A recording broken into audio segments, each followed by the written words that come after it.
Yo, yo, yo, yo, yo, yo, yo, yo, yo, yo, yo,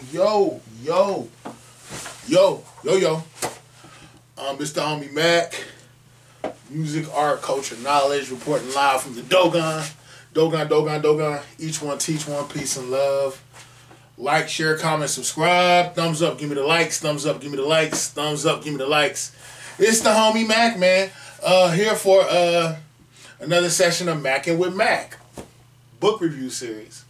Today, I will be reviewing the book Black Skin, White Masks. Black Skin, White Masks by FANON. Shout out to my pops. He told me I don't put the enough flair in how his name was pronounced. FANON. Yeah, so this book right here is compulsory reading. FANON, his writing style is very analytical.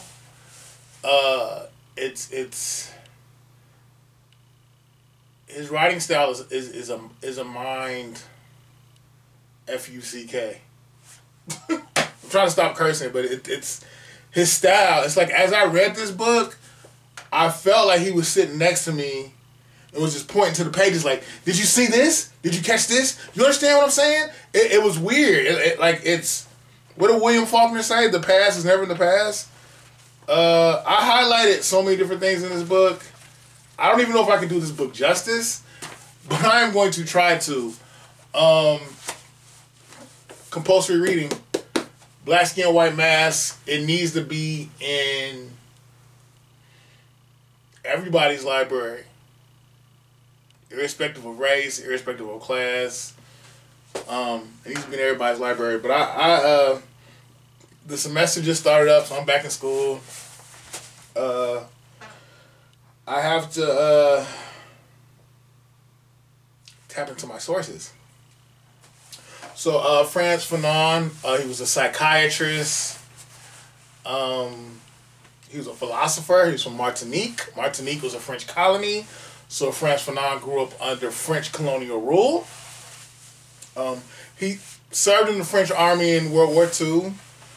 He got his degree in medicine and psychiatry from the University of Lyon in 1951. He tried submitting this book, Black Skin, White Mask, as a dissertation, but I guess the staff at University of Lyon, they felt like Black Skin, White Mask was too risque. It was maybe people weren't ready for it at that time. They felt like the book was not it was not, it ruffled a lot of feathers, and it would not be good to publish it. Not publish it, but to let it be a dissertation. So what else? What else I got for y'all? Yeah, he moved to Algeria, and he actually ended up he ended up joining the Front de Libération Nationale, which was a revolutionary movement in Algiers. Because he moved to Algiers, and he ended up joining again Front de Libération Nationale, which was in Algiers, where they pretty much contested French colonial rule. And upon him joining Front de Libération Nationale, he was expelled. His French citizenship was decimated. They destroyed it. So he got expelled from France, essentially. Yeah, but let's get to it.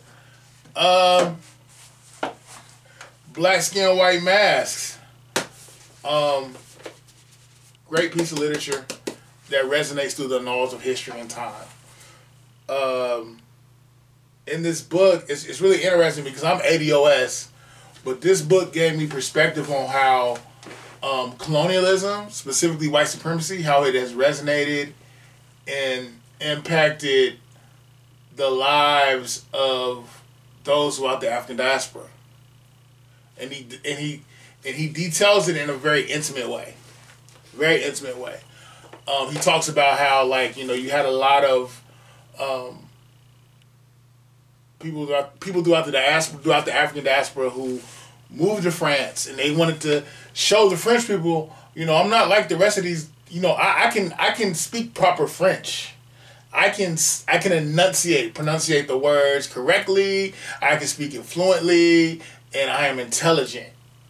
The theme of this book is pretty much about cultural assimilation, where colonial subjects, in this case, black African diaspora subjects, they feel like they have to satiate and just appease white people to solidify themselves as being a human being. Like, if I can show white people I'm smart, if I can show white people I'm intelligent, if I can show white people I'm competent, then I have just validated my humanity. And that's the danger. That's what's dangerous about cultural assimilation, because essentially, all this is a self-esteem thing. Throughout the whole African diaspora, I don't know if y'all can see it from this angle. This is the globe. Throughout the whole African diaspora, the world over, black people have been colonial subjects. Black people have been subjects of imperialism, and we have been sold a flawless white narrative that white is right, white is the best, and we have been essentially verifying our self-esteem or substantiating our self-esteem by appealing to whiteness. And it's dangerous because in the process of doing that, you don't even acknowledge the ingenuity of your own people, the culture of your own people. You feel like whiteness is the peak. The thing that I liked in this book is, again, his writing style is very analytical. You can't just halfway read this book. You really got to pay attention. The thing that where am I going with this?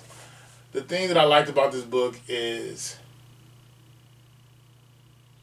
he pretty much talks about how white supremacy is a narrative that is pushed through propaganda. It is a narrative that is pushed through economic power. It is a narrative that is pushed through socio-political influence, and it subjugates all non-whites. We're dealing specifically with the African diaspora, but it subjugates us, and it makes us put whiteness, again, as the pinnacle.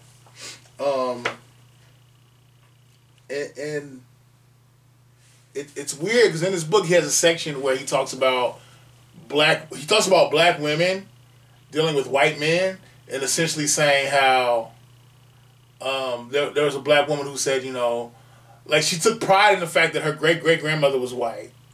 She took pride in the fact that she was attracted to white men.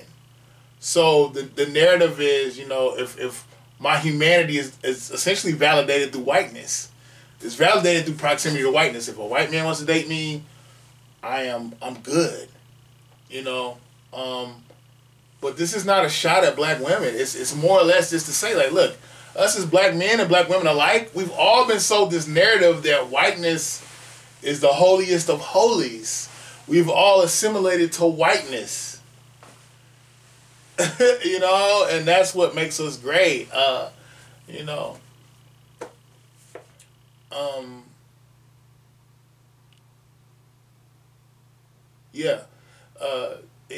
This book accentuates, it illuminates the fact that white supremacy has had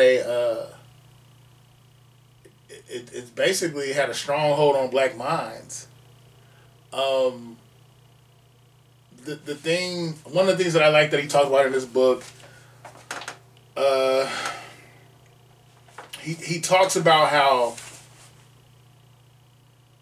when it comes to black men, we have been seen as like bulls. We have been like, our humanity is not even acknowledged. We are just seen as like thieves and criminals and someone who could fulfill your sexual desires. He even talks about white women and how they thought, like, black men were like the forbidden fruit. It's really interesting.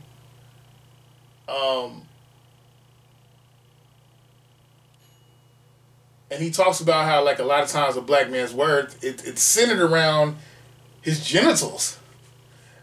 You know, and he talks about how, like, you know, a lot of black men have pretty much verified their humanity through their ability to sexually please women. And I know that's like, where am I going with this? But it's not. It's pretty much to say how I want black men and black women to understand alike. We're in this struggle together, even though there's been a lot of pitting one against the other, black men and black women. But we've literally been served as these like exotic animals to the world, and we're so much more than that. Black men and black women. Sexual fetishism does not circumscribe all that we are. Black men and black women. Sorry. Not sorry. Let me quote from this book. The thing that's really dope about this book, towards the end, he just talks about how I don't want to be black. I take pride in my black culture, but I want to be self-defined. I don't want my whole existence to be centered around trying to prove my humanity to white people. I would ideally like for black people and white people for us to live harmoniously with each other, but I can't make that the hallmark of my life. I just want to exist. I want to live. I want to be great. I want to be more than a color. I want to be a dynamic human being. I want to be broken from these chains, these categories that we're placed in. And I respected that. Let me see if I can find one of the quotes.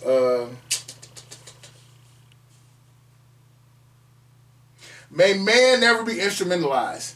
May the subjugation of man by man, that is to say, of me by another, cease.